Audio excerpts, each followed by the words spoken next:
जय श्री कृष्ण, जय श्री राम। रामायण की कथाओं को सुनते हुए मैं आशा करता हूँ आप सभी आनंदित हो रहे होंगे। आइए रामायण की और आगे कथा सुनते हैं।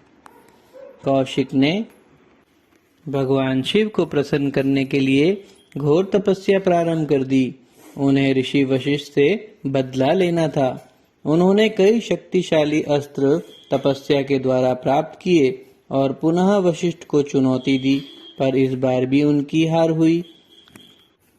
क्रोध में उन्होंने क्षत्रिय धर्म का परित्याग कर ब्रह्म ऋषि बनने का निश्चय किया और अधिक तपस्या करने पर उन्हें राज ऋषि की उपाधि मिली। वह अभी भी असंतुष्ट थे। ब्रह्म ऋषि बनने के लिए अपनी तपस्या जारी रखी।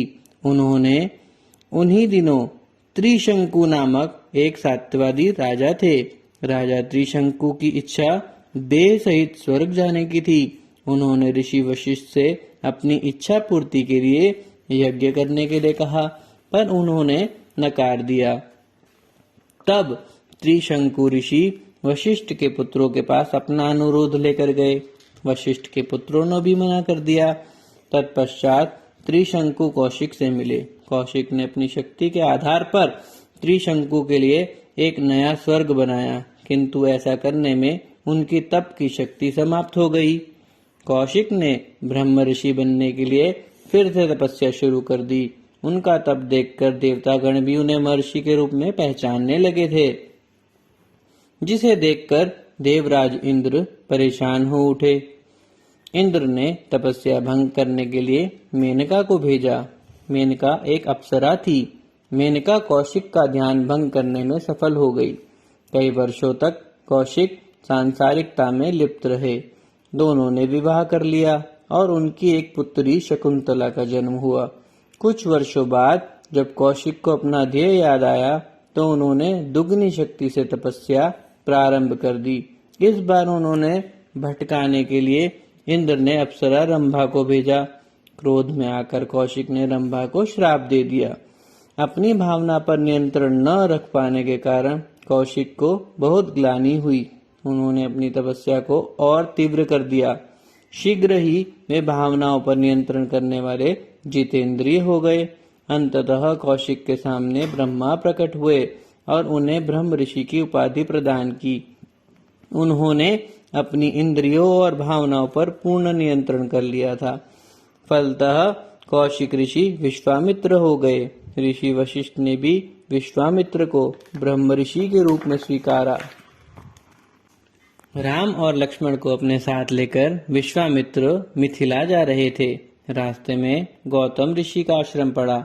वहां उन्होंने अहिल्या की प्रतिमा देखी।